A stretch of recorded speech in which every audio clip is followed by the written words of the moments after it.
بس یہ یاد رکھنا کہ ہمارے درمیان باہمی تعاون کا ایک معاہدہ وجود میں آ چکا ہے۔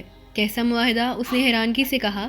میری دانش میں تو اب حالات یکسر بدل چکے ہیں۔ تم نے تنظیم میں اپنا مقام کھو دیا ہے، اب کس طرح ہمارے ساتھ مل کر چل سکتے ہو؟ آخرکار میرا خدشہ سامنے آ ہی گیا، لیکن میرے ذہن میں اس کا توڑ موجود تھا۔ اس کا مطلب ہے کہ تم نے A2 سے ملی ہوئی ہدایات پر عمل کرنے پر ارادہ کر لیا ہے۔ اصولاً مجھے حکم کی تعمیل کرنی چاہیے، اس نے مکرانہ مسکراہٹ کے ساتھ کہا، لیکن تمہاری آزادی سے میری سلامتی بھی وابستہ ہو گئی ہے۔ تشدد کے نتیجے میں تم میرے خلاف خاصا زہر اگل سکتے ہو، لہٰذا میں تمہیں چھوٹ دینے پر مجبور ہوں۔ لیکن کام اور نفع کی تقسیم سے اب تمہارا کوئی تعلق نہ ہوگا، وہ میرا اور جہانگیر کا نجی معاملہ ہوگا۔ تم رکشی کو بھول رہے ہو، اس کی سلامتی کو تم معمولی نفع کی تقسیم پر قربان نہیں کر سکو گے۔ میں اس کی طرف سے بے فکر ہوں، وہ رات ہی یہاں سے نکل کر کسی محفوظ مقام پر منتقل ہو چکی ہے، اب تم اس کا سایہ بھی نہ پا سکو گے۔ اس نے انکشاف کرتے ہوئے پورے اعتماد لہجے میں کہا، اب میرے اور تمہارے درمیان پرامن بقائے باہمی کی واحد شرط یہی ہے کہ تم رکشی اور میرے تعلقات کے بارے میں زبان بند رکھو گے، اور میں تمہیں نظر انداز کرتا رہوں گا۔ جس دن تمہاری ذات سے رکشی کو کوئی ذک پہنچی، میں پوری قوت کے ساتھ تمہارے مقابل آ جاؤں گا۔ مجھے اپنے حلق میں تلخی کا سا احساس ہونے لگا۔ اس وقت میں قاسم سے اپنی شرط منوانے سے قاصر تھا، لیکن میرے لیے یہی ایک مہلت کافی تھی کہ وہ توقیر کے حکم کے باوجود مجھے رعایت دینے پر آمادہ تھا۔ بس یہی ایک شرط ہے نا تمہاری؟ میں نے پورے اعتماد لہجے میں سوال کیا، پھر اس کے جواب کا انتظار کیے بغیر کہا، اس کا میں احترام کروں گا، لیکن میرے بغیر تم جہانگیر کو شریک نہ رکھ سکو گے۔ خوش فہمی ہے تمہاری، وہ طنزیہ انداز میں ہنسا۔ جب تک تم اندر کے آدمی تھے اور بات تھی، اب تو شاید وہ تم سے کھلے بندوں ملنا بھی گوارا نہیں کرے گا۔ میں نے A2 کو دور سے دیکھا ہے، لیکن جہانگیر کسی سعادت مند ڈرائیور کی طرح اسے شہر میں لیے گھوم رہا تھا۔ A2 نے اسے تمہاری طرف سے چوکنا کر دیا ہوگا، وقت آنے پر سب دیکھ لیا جائے گا۔ کاش اسے تمہیں زندہ پکڑنے کا حکم نہ دیا ہوتا، تو بس میری ایک ہی گولی کافی ہوتی، تم میرے راز سینے میں لیے منو مٹی کے نیچے سو جاتے، اور A2 اس کارکردگی پر فی الفور مجھے تمہارا حالی کیا ہوا منصب سونپ دیتا۔ اس نے حسرت بھرے لیکن بے خوف لہجے میں کہا، اور میرا خون کنپٹیوں میں ٹھوکریں مارنے لگا۔ A2 کے حکم کو بھول جاؤ اور اپنے دل کی حسرت نکالنے کی کوشش کر دیکھو، انجام تمہیں جاگتی آنکھوں دیکھنا نصیب نہ ہو سکے گا۔ میں نے تلخ لہجے میں کہا، واللہ ہاتھ بھی نہ لگاؤں گا تم کو، ٹھوکروں سے اڑا کے رکھ دوں گا۔ سلطان شاہ غضبناک لہجے میں بولا۔ قاسم اچانک ہی ہنس پڑا، تم دونوں تو سنجیدہ ہی ہو گئے، وہ تو مذاق کی بات تھی، اب یہ بتاؤ کہ تمہارا ٹھکانہ کہاں رہے گا؟ گھر تو اس قابل نہیں رہا تمہارا۔ فی الحال اسی عمارت کو ہوٹل سمجھیں گے، سلطان شاہ کی دیکھ بھال بھی ہوتی رہے گی۔ میں نے اضطراری طور پر اپنے لیے سگریٹ سلگاتے ہوئے کہا، ٹھیک ہے، اسی وقت موقع نکال کر ملنے آؤں گا، لیکن تم ذرا محتاط رہنا۔ A2 جب تک شہر میں ہے، باہر نکلنے سے گریز ہی کرنا، ورنہ مارے جاؤ گے بے موت۔ تمہارے بارے میں بات کرتے ہوئے وہ کسی کھٹکنے کتے کی طرح گھرا رہا تھا۔ میں اپنے تحفظ کر سکتا ہوں، تم میری فکر نہ کرو، میں نے خوش دلی کے ساتھ کہا، اور وہ کرسی سے اٹھ گیا۔ اس کے جاتے ہی سلطان شاہ بستر سے اتر پڑا۔ کیا فیصلہ کیا تم نے؟ قاسم بدنیت آدمی ہے، میں نے سنجیدگی کے ساتھ کہا۔ عقل مندی کا تقاضا یہ ہے کہ ہم پہلی فرصت میں ٹھکانہ چھوڑ دیں، اس کی نیت بدلنے میں دیر نہیں لگے گی۔ میرا بھی یہی اندازہ تھا، اسے ابھی سے B4 کے منصب کے خواب آنا شروع ہو گئے ہیں۔ سب سے بڑی خرابی یہ ہے کہ وہ رکشی کو یہاں سے نکال لے گیا ہے۔ میرا بھی یہی اندازہ ہے۔ فیصلہ تو بہت سہل نظر آ رہا ہے، لیکن اس پر عمل کرنا اتنا آسان نہیں ہوگا، میں نے فکر مندانہ لہجے میں کہا۔ اگرچہ اس کی نیت میں فطور ہے، تو باہر اس کے آدمی ہمارے استقبال کے لیے تیار ہوں گے، کیوں نہ ہسپتال کے عملے سے مدد لی جائے؟ اس نے خیال ظاہر کیا۔ یہ نہ بھولو کہ اکبر قاسم کا گہرا دوست ہے، قاسم کے آدمی اگر موجود ہوئے تو ہسپتال کے احاطے سے باہر ہی ہوں گے۔ احاطے میں کئی ایمبولینس گاڑیاں میں نے دیکھی تھی، انہی میں سے کوئی لے بھاگیں گے۔ تم یہ بتاؤ کہ اپنے قدموں پر چل سکو گے؟ چل تو میں پہلے بھی سکتا تھا، لیکن اب بہت آفاقہ ہے، یہاں کا علاج بہت مؤثر معلوم ہوتا ہے۔ بولتے بولتے وہ چونک پڑا، لیکن ہم جائیں گے کہاں؟ ٹھکانہ میرے ذہن میں ہے، تم بس دیکھتے جاؤ۔ چند ثانیوں بعد میں سلطان شاہ کو سہارا دے کر کمرے سے باہر راہداری میں لے آیا، تاکہ ہسپتال کے عملے کو ہم پر کوئی شبہ نہ ہو۔ میری ہدایت پر سلطان شاہ نے زندگی سے اکتائے ہوئے لہجے میں کہا۔ ہمیں دیکھتے ہی ڈیوٹی کاؤنٹر سے کرہ صورت والا ایک میل نرس ہماری طرف لپکا تھا۔ ارے آپ مریض کو کہاں لیے جا رہے ہیں؟ بستر پر پڑے پڑے اکتا گیا ہے، میں نے کسی پیدائشی تیمار کی طرح مغموم لہجے میں کہا۔ تھوڑی سی دیر لان پر ٹہلے گا تو طبیعت بہل جائے گی۔ اس وقت میری ریسٹ واچ 8 بجا رہی تھی، اور ڈیوٹی کاؤنٹر سے ملحقہ کمرے میں عملے کی کثرت اور چہل پہل سے اندازہ ہو رہا تھا کہ اس وقت شاید ڈیوٹی تبدیل ہو رہی تھی، لہذا کسی نے ہم پر زیادہ توجہ دینے کی ضرورت ہی محسوس نہ کی، اور ہم بآسانی عمارت سے باہر نکل آئے۔ احاطے میں 3 ایمبولینس گاڑیاں موجود تھیں، ان میں سے ایک میں ڈرائیور اپنی نشست پر برا جمان اخبار پڑھ رہا تھا۔ میں میدان صاف پا کر اس کے قریب جا پہنچا۔ زحمت نہ ہو تو ذرا ہمیں سڑک تک چھوڑ دو جہاں سے ٹیکسی مل سکے، میں نے ارزانہ لہجے میں کہا۔ ٹیکسی کیوں؟ اس نے نگاہیں اٹھا کر سلطان شاہ کا جائزہ لیتے ہوئے کہا، اندر سے پرچی بنوا لو، گھر ہی چھوڑ آؤں گا، تمہارے مریض کی حالت خراب نظر آ رہی ہے۔ یہی تو مشکل ہے، میں نے کہا، اندر ڈیوٹی بدل رہی ہے اور اسے بیٹھنا محال ہو رہا ہے۔ اس نے اسی لیے لہجے میں ڈیوٹی بدلنے والوں کو ایک ثقیل گالی دی اور اخبار سیٹ پر ڈال کر نیچے اترایا۔ کہاں جانا ہے مجھے بتاؤ، میں 1 منٹ میں پرچی لے کر آتا ہوں۔ اسی اثنا میں اگنیشن میں لگی ہوئی چابی دیکھ چکا تھا اور میں نے تہیہ کر لیا کہ اگر ڈرائیور نے چابی ساتھ لے جانے کی کوشش کی تو میں اسے چابی چھین لوں گا، لیکن وہ بیچارہ خدمت حلق کا مارا میری زبان سے عزیز آباد کا نام سنتے ہی چابی چھوڑ چھاڑ کر تیر کی طرح عمارت کے داخلی دروازے کی طرف ہو لیا۔ سلطان شاہ لپک کر دوسری نشست پر جا بیٹھا اور میں نے ڈرائیونگ سیٹ سنبھال لی۔ ایمبولینس کا انجن خفیف سی ہچکی لے کر بیدار ہوا۔ میں گاڑی برق رفتاری سے احاطے سے باہر نکال لایا۔ مجھے ڈر تھا کہیں دوسری گاڑی میں ہمیں پکڑنے کی کوشش نہ کی جائے، لہذا سائرن آن نہیں کیا اور تیزی کے ساتھ بیچ در بیچ گلیوں میں گھستا چلا گیا۔ جب چند منٹ بعد بھی حکمنما شیشے میں میدان صاف نظر آتا رہا تو میں ایمبولینس بڑی سڑک پر نکال لایا۔ اگلا مسئلہ خاصا گمبھیر تھا کہ ایمبولینس سے کہاں جان چھڑائی جائے، اسے جہاں بھی روکتا سلطان شاہ ہر ایک کی توجہ کا مرکز بن جاتا کہ ایمبولینس سرے راہ چھوڑ کر مریض کے لیے سواری کی تلاش کیوں کی جا رہی ہے، اور سلطان شاہ بھی اس وقت پکا مرد ثابت ہوا۔ میری تشویش سے آگاہ ہوتے ہی اس نے پٹیاں کھول ڈالی، مگر اسی اثنا میں مجھے ایک بہتر تجویز سوجھ گئی۔ میں نے ایمبولینس جناح اسپتال کے راستے پر ڈال دی۔ اسپتال کے احاطے میں داخل ہو کر میں نے ایمبولینس عمارت کے عقب میں ایکس رے کے شعبے میں قریب چھوڑ دی اور سلطان شاہ سمیت عمارت سے گزر کر سامنے نکل آیا۔ ہسپتال میں بھانت بھانت کے مریضوں کا ہجوم تھا جو سلطان شاہ سے کہیں زیادہ ابتر حالت میں تھے، لہٰذا کسی نے بھی ہم پر توجہ نہیں دی۔ سیڑھیاں اترتے ہی مریضوں سے خالی ہونے والی ایک ٹیکسی مل گئی اور میں نے ڈرائیور کو بلا تعمل کرنل زوار زیدی کے مکان کا پتہ بتا دیا۔ پھاٹک غزالہ کے باپ نے خود ہی کھولا تھا اپنے دروازے پر۔ مجھے ٹیکسی ڈرائیور کو ادائیگی کرتے دیکھ کر وہ حیران رہ گیا۔ ارے تم ٹیکسی سے آئے ہو، گاڑی کہاں گئی تمہاری؟ ایک حادثے میں تباہ ہو گئی، یہ اسی سے زخمی ہوا ہے۔ میں نے بل ادا کر کے جلدی سے اندر داخل ہوتے ہوئے کہا، مگر دوسری کار بھی تو تھی تمہارے پاس؟ اس نے ریوا ہاؤس والی کار کے حوالے سے دریافت کیا۔ اس کے نزدیک ایک کار کی تباہی اور اس حادثے میں سلطان شاہ کے زخمی ہونے سے زیادہ قابل تشویش امر یہ تھا کہ میں ٹیکسی سے وہاں پہنچا تھا۔ وہ چوری ہو گئی، میں نے اس سے پیچھا چھڑانے کی نیت سے کہا۔ اوہو، وہ پھاٹک بند کرتے کرتے حیرت سے اچھل پڑا۔ کار چوری ہو گئی اور تم اس قدر مطمئن ہو جیسے کچھ ہوا ہی نہیں؟ اس کی بازیابی کے لیے کیا کیا تم نے؟ گمشدہ کی رپورٹ درج کروا دی، کار انشورڈ تھی، 10-15 دن میں نہ ملی تو انشورنس کمپنی سے پوری کلیم کی رقم مل جائے گی۔ فی الحال مجھے پورے سکون اور تہلیے کی ضرورت ہے، میں نے ناخوشگوار لہجے میں کہا اور وہ سر کو جنبش دے کر رہ گیا۔ یہ تو وہی نوکر ہے نا تمہارا جو تمہارے اور غزالہ کے ساتھ لاہور گیا تھا؟ خاموشی کے ساتھ چلتے چلتے سلطان شاہ کو پہچان کر وہ پھر بول پڑا۔ نوکر نہیں، یہ میرا دستے راست ہے کرنل صاحب، میں نے اسے توہین آمیز تبصرے پر اپنا غصہ برداشت کرتے ہوئے خشک لہجے میں کہا، بلکہ آپ اسے دوست بھی سمجھ سکتے ہیں میرا۔ ہاں ایک ہی بات ہے۔ وہ میرے لہجے کی چبھن محسوس کیے بغیر منہ بنا کر بولا۔ اب وہ نوابی زمانہ لد گیا تنویر میاں جب نوکروں کے مصاحب درباری اور رتن کہا جاتا تھا۔ آج کل یہ سب نہیں چلتا۔ غنیمت یہ ہوا کہ پھر اس نے چونک کر خود ہی موضوع بدل دیا۔ ارے آج اتنی صبح کدھر آ نکلے؟ کچھ مسائل میں الجھ گیا تھا۔ بس کچھ مسائل میں الجھ گیا ہوں، میں نے ڈرائنگ روم میں داخل ہوتے ہوئے نرمی سے کہا۔ ہو سکتا ہے کہ 2-4 روز کے لیے آپ ہی کے گھر ڈیرا ڈالنا پڑ جائے۔ کیسی باتیں کرتے ہو، شوق سے رہو، تمہارے لیے کامران کا کمرہ ٹھیک کرا دیتا ہوں، یہ سرونٹ کوارٹر میں رہ لے گا، وہاں سے ذرا کاٹ کباڑ ہٹانا ہوگا۔ میں اندر ہی اندر کھول کر رہ گیا۔ کرنل زوار زیدی انگریزوں کے زمانے کا تربیت یافتہ افسر تھا اور کسی بھی قیمت پر طبقاتی امتیاز کو فراموش کرنے کے لیے تیار نہیں تھا۔ شاید وہ فرق اس کے لاشعور سے چپک کر رہ گیا کہ میرے برابر کی حیثیت میں قبول کرنے پر آمادہ نہیں تھا۔ مجھے محسوس ہونے لگا کہ 2-4 روز کے قیام میں کرنل سلطان شاہ کو اپنے رویے سے اتنا مشتعل نہ کر دے کہ وہ بدتمیزی پر اتر آئے۔ لیکن سلطان شاہ بہت سمجھدار آدمی تھا۔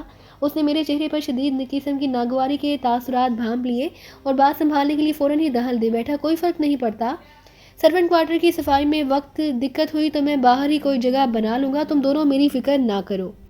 شاید میں خود بھی غزالہ کے گھر میں سلطان شاہ کو اپنے ساتھ اندر نہ ٹھہراتا، لیکن کرنل جس طرح بار بار سلطان شاہ کو اس کی حیثیت جتا رہا تھا، وہ انداز مجھے گراں گزر رہا تھا۔ اس نے خود زبان کھولی تو میں لاتعلقانہ انداز میں صوفے میں گر گیا۔ اس وقت غزالہ بھی ڈرائنگ روم میں آن پہنچی اور مجھے سلطان شاہ کے ہمراہ برا جمان دے کر حیران رہ گئی۔ اسے دیکھتے ہی کرنل زوار زیدی خاموشی کے ساتھ اندر چلا گیا۔ لمبی کہانی ہے، آرام سے سناؤں گا۔ اس کے چہرے پر تحیر کی جھلکیاں تیرتی دیکھ کر میں نے جلدی سے کہا، پہلے ہمارے لیے ناشتے کا بندوبست کراؤ۔ وہ کچھ کہے بغیر مسکراتی ہوئی واپس لوٹ گئی۔ میں سلطان شاہ کو وہیں بیٹھے رہنے کا اشارہ کر کے راہداری میں رکھے ہوئے فون کی طرف بڑھ گیا۔ اس وقت میری ریسٹ وار صبح کے 9:15 بجا رہی تھی، جبکہ پلاسٹک فیکٹری میں 8:30 سے کام شروع ہو جاتا تھا۔ سر، صبح سویرے فیکٹری کھلنے سے پہلے کوئی توقیر صاحب آپ سے ملنے آئے تھے۔ میری آواز پہچانتے ہی سیکریٹری نے بتایا، ہم لوگوں کے آنے تک وہ باہر ہی گاڑی میں بیٹھے رہے، پھر 15-20 منٹ بعد بھی انتظار کیا جاتے ہوئے پیغام چھوڑا ہے کہ آپ پہلی فرصت میں ان سے مل لیں۔ توقیر صاحب، میں نے پرخیال لہجے میں دہرایا۔ حلیہ کیا تھا ان کا؟ جواب میں اس نے جو حلیہ بتایا وہ 100% توقیر ہی پر صادق آتا تھا۔ مجھے حیرت ہو رہی تھی کہ اس نے کس بوتے پر دیدہ دلیری کا مظاہرہ کیا تھا۔ سر، وہ عجلت میں اپنا بریف کیس بھی بھول گئے۔ وہ کہہ رہی تھی کہ اس کا کیا کیا جائے؟ Brief case? میرے منہ سے سرسراتے ہوئی آواز نکلی اور دوران ہون یک بیک تیز ہو گیا۔ اسے ہاتھ تو نہیں لگایا کسی نے؟ یس سر، میرے وحشت زدہ لہجے پر وہ بوکھلا گئی۔ میں نے اسے اپنے پاس رکھ لیا لیکن اسے کھولنے کی کوشش نہیں کی۔ لائن متین صاحب کو دے دو اور اپنا کمرہ فوراً چھوڑ دو۔ میری آواز ہی جان آمیز ہو گئی۔ میرا اندازہ تھا کہ توقیر نے وہ بریف کیس وہاں دیدہ دانستہ چھوڑا ہوگا۔ بریف کیس کے معاملے میں تنظیم کی ہولناک تکنیک سے میں ذاتی طور پر واقف تھا۔ خود میری تحویل میں ایک ایسا بارودی بریف کیس رہ چکا تھا جسے کھولنے میں ذرا سی بے احتیاطی بربادی کا سبب بن سکتی تھی۔ متین میرا قابل اعتماد ادھیڑ عمر کلرک تھا۔ لائن پر اس کی فوراً تشویش زدہ آواز ابھری، السلام علیکم سر، آپ خیریت سے تو ہیں نا؟ میں خیریت سے ہوں۔ تھوڑی دیر پہلے ایک ملاقاتی کوئی بریف کیس بھول گیا، ذرا احتیاط سے اس سے کان لگا کر دیکھو کہ کوئی آواز تو نہیں آ رہی۔ ہاں، اس میں سے ٹک ٹک کی مدھم سی آواز آ رہی ہے۔ چند ثانیوں کے سکوت کے بعد اس کی کامتی ہوئی آواز ریسیور پر ابھری اور شاید آج کے اخبار میں ہاں میں اس اضطراری کے عالم میں اس کی بات کاٹ دیا۔ میرا گھر جلا دیا گیا ہے، کوئی دشمن میرے پیچھے لگ گیا ہے اور میں نے روپوشی اختیار کر لی ہے۔ اس بریف کیس میں یقیناً طاقتور ٹائم بم ہے، اسے ایک لحظہ کی تاخیر کیے بغیر کسی ویرانے میں ڈلوا دو۔ میں نے اس کا جواب سنے بغیر سلسلہ منقطع کر دیا۔ میں چند ثانیوں تک سکتے کے عالم میں وہیں کھڑا رہا۔ میرے بدن کے سارے مساموں سے ٹھنڈا ٹھنڈا پسینہ بہہ رہا تھا۔ مکان کو جلا کر راکھ کر دینے کے بعد توقیر نے اپنی دانش میں فیکٹری کی تباہی کا سامان بھی کر دیا۔ پلاسٹک فیکٹری میں خام مال کے ذرائع سارے ذخائر ایسے مادوں پر مشتمل تھے جو تیزی سے آگ پکڑتے ہیں۔ اگر وہ طاقتور بریف کیس بم عمارت میں پھٹ جاتا تو چشمے زدن میں آگ ملحقہ کمروں، گودام اور فیکٹری میں پھیل جاتی اور متعدد افسران اور کارکن سمجھنے سے پہلے ہولناک آگ اور زہریلے دھوئیں میں گھر کر اپنی جانوں سے ہاتھ دھو بیٹھتے۔ میں بے اختیار پھریری لے کر رہ گیا۔ توقیر میرے اندازوں سے کہیں زیادہ سرد مزاج اور سنگ دل ثابت ہو رہا تھا۔ میں نے جہانگیر کے گھر فون کیا تو محتاط رہنے کا فیصلہ کر چکا تھا۔ توقیر ایٹو کے روپ میں اس کے سامنے آ چکا تھا۔ اسے میرے اور جہانگیر کے قریبی مراسم کا پوری طرح علم تھا اور جہانگیر کے علم میں لائے بغیر کسی بھی شعبے کے ذریعے اس کا فون بک کر سکتا تھا۔ دوسری گھنٹی پر ریسیور اٹھا لیا گیا۔ میری آواز پہچانتے ہی جہانگیر ہذیانی کیفیت میں پھڑ پڑا، تصادم کا راستہ اختیار کیے بغیر تم نے تباہی کو دعوت دی ہے ڈینی، اب بھی کچھ نہیں بگڑا، سامنے آ کر ہتھیار ڈال دو۔ میں برسوں سے کان دبائے کام کرتا چلا آ رہا تھا۔ مجھے تو تصادم کی راہ پر دھکیلا گیا ہے اور اب میں تنظیم کی اینٹ سے اینٹ بجا دینے پر تل گیا ہوں۔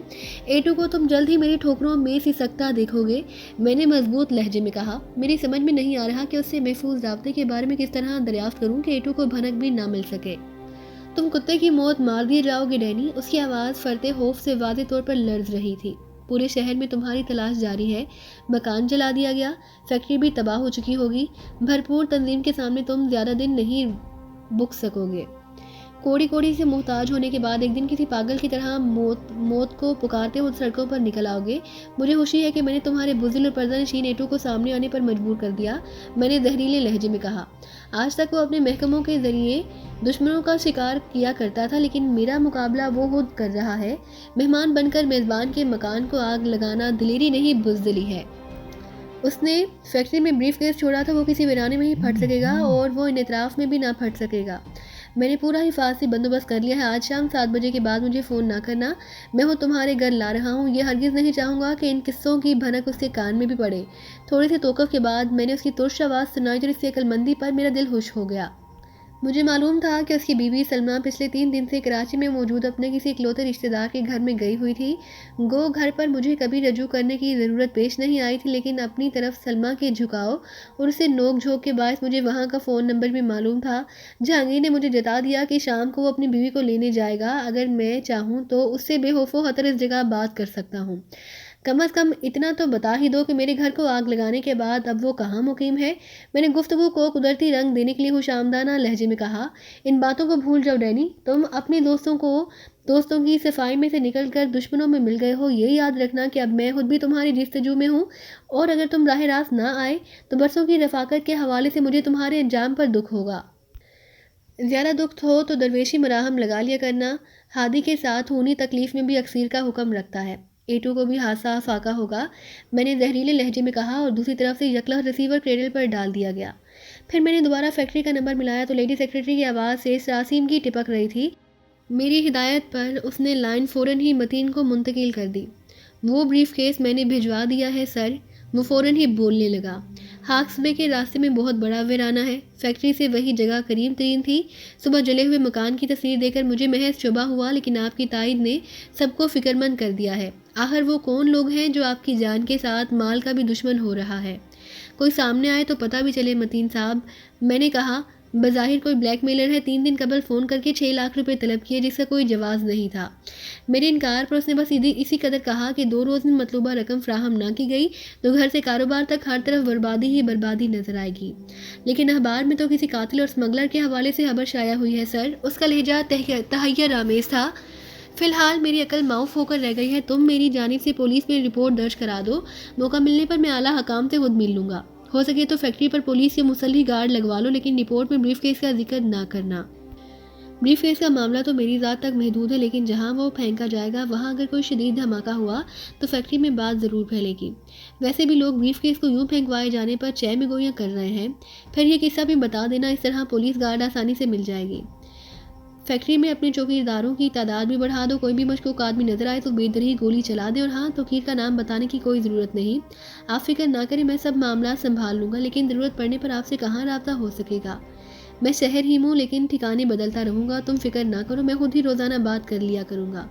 یہ کہہ کر میں نے سلسلہ منقطع کر دیا۔ ریسیور رکھ کر مڑا تو غزالہ ناشتے کی ٹالی لیے راہداری ہی میں کھڑی شاید میری گفتگو سنتی رہی تھی۔ اس کے چہرے پر سنجیدگی اور تشویش کے سائل لرزاں تھے۔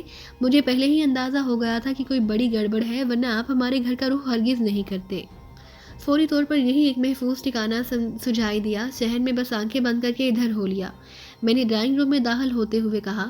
وہ ٹرالی دکھیلتی ہوئی میرے ساتھ چل رہی تھی۔ یہ بلیک میلر کا چکر کہاں سے آ گیا؟ اس نے سوال کیا۔ مفروضہ قصہ ہے، میں نے بے پرواہی سے کہا۔ کل رات توقیر کھل کر سامنے آ گیا۔ وہ خود ہی ایٹو ہے۔ ناشتے کے دوران میں نے اسے اختصار کے ساتھ پورے واقعات سے آگاہ کر دیا۔ تو وہ اخبار میں آپ ہی کے مکان کی خبر شائع ہوئی ہے؟ اس نے حیرت سے پوچھا۔ ہاں، میں نے ہنستے ہوئے اعتراف کیا۔ وہ تو غنیمت ہے کہ کرنل صاحب نے میرا گھر نہیں دیکھا تھا، ورنہ وہ اس قدر سوالات کرتے کہ میرے ہاتھ پاؤں پھول جاتے۔ انہیں نہیں بتایا آپ نے؟ تم بھی ذکر نہ کرنا، میں نے جلدی سے کہا۔ ایسا نہ ہو کہ میرے بارے میں ان کی رائے خراب ہو جائے۔ اب میرا باہر نکلنا خطرناک ثابت ہوگا۔ آپ بھی بظاہر گھر چکے ہیں، پھر آپ کیا حکمت عملی اختیار کریں گے؟ میرے سامنے 2 کام سب سے اہم ہیں، میں نے چائے کی پیالی خالی کرتے ہوئے کہا۔ سب سے پہلے پولیس کے کسی اعلیٰ عہدیدار سے مل کر اپنی پوزیشن کی وضاحت کرنی ہے۔ ایسا نہ ہو کہ روپوشی میں پولیس بھی میرے وارنٹ جاری کرا دے، اس کے بعد جہانگیر سے ملنا ہوگا۔ اس قصے کو یہی دفن کیوں نہیں کر دیتے؟ توقیر مجھے زندہ دفن کر دے گا، کسی باغی کو زندہ چھوڑنا اس کی سرشت کے خلاف ہے۔ آپ کو پورا یقین ہے کہ آپ کے گھر ٹھہرنے والا آپ کا سوتیلا بھائی تھا، اور رمضان چاچا کے حوالے سے اور کون ہو سکتا ہے؟ اسے یہ کیسے معلوم ہوا کہ لاہور کے پرانے محلے میں میری رمضان چاچا سے ملاقات ہوئی تھی؟ ابھی تک تو میں ساری مہم منشیات فروشی کے خلاف چلا رہا تھا، مگر اب میں ذاتی عنصر بھی شامل ہو گیا ہے۔ سوتیلے بھائیوں نے مجھے جیتے جی مٹا دینے کی ہر ممکن کوشش کر لی، لیکن میں اپنے ہاتھوں اپنا مستقبل بنانے میں کامیاب ہو گیا۔ تو اب وہ کیوں میرے پیچھے پڑے ہوئے ہیں؟ اس سے بھی اہم بات یہ ہے کہ تم اتفاقاً ان کے لیے کام کرتے رہے تھے، یا انہوں نے دانستہ تمہیں اپنا شکار بنایا تھا؟ سلطان شاہ نے پہلی بار زبان کھولی۔ اگر دوسری بات درست ہے تو تم سے قطع تعلق کرنے کے باوجود انہوں نے تم پر کڑی نگاہ رکھی تھی۔ مجھے تو یہ اپنے ہی قبائل کا قصہ نظر آتا ہے۔ پہاڑوں کے چپے چپے پر تمہیں انتقام کی کہانیاں بکھری ہوئی ملیں گی۔ انتقام بہت عجیب اور حیوانی جذبہ ہے۔ جس طرح شیر مرے ہوئے جانور پر منہ نہیں ڈالتا بلکہ زندہ شکار کو زیر کرتا ہے، اسی طرح بہترین انسانوں میں یہ حیوانی جذبہ ہوتا ہے۔ انہیں کمزور دشمن سے انتقام لینے میں مزہ نہیں آتا، وہ برسوں اس کے پنپنے پھلنے پھولنے کا انتظار کرتے ہیں۔ بعض اوقات تو خود A2 سہارا دے کر پروان چڑھاتے ہیں، اور جب طاقت اور خوشحالی کے نشے میں وہ سرشار ہوتا ہے تو گھات لگا کر اس کا قصہ تمام کر دیتے ہیں۔ نہیں سلطان شاہ، 20ویں صدی کا انسان ایسا درندہ نہیں ہو سکتا، غزالہ پھریری لے کر بے اعتباری کے ساتھ بولی۔ جس ماحول میں انتقام اس حد تک رچ بس جائے وہاں انسان رہ ہی نہیں سکتا، دہشت سے گھٹ کر مر جائے گا۔ میں نے اپنی آنکھوں سے یہ کھیل دیکھے ہیں بی بی جی، وہ عارفانہ مسکراہٹ کے ساتھ بولا۔ اکبر زئی اور نواحیل کے دو خاندانوں میں برسوں پرانی دشمنی تھی۔ آخری خون اکبر زئی کے ایک نوجوان کا ہوا، وہ لوگ گھات میں رہے اور نواحیل والے کسی وبا کی زد میں آ کر ایک ایک کر کے مرتے چلے گئے۔ اس گھرانے میں ایک 9 سال کا بچہ ہی باقی بچ سکا۔ اکبر ہیل والے کھلے بندوں کہتے پھرتے تھے کہ وہ اس یتیم لاوارث کو اس وقت تک نہیں چھوڑیں گے جب تک اس کی 4 دیواری میں اس کی لاش پر نوحہ اور بین کرنے والیاں آباد نہ ہو جائیں۔ انہوں نے پورے 30 برس انتظار کیا بی بی جی، اور 30 برس بعد جب وہ 2 بیویوں کا شوہر اور 8 بچوں کا باپ ہو چکا تو انہوں نے اپنے دشمن کو گھوڑی سے نیچے گرا کر چٹانوں میں ذبح کر دیا۔ پرانا نہیں، یہ ابھی 3-4 برس کا قصہ ہے۔ بے شک ایسا ہوتا ہے، میں نے کہا، لیکن مجھ سے اب وہ کس بات کا انتقام لینا چاہتے ہیں؟ میرے باپ نے کوئی جاگیر تو نہیں چھوڑی تھی جو میں نے ہتھیار لی ہو؟ پھر کرنل زوار زیدی کے آ جانے سے گفتگو کا سلسلہ وہی منقطع ہو گیا اور ہم تینوں وہاں سے اٹھ گئے۔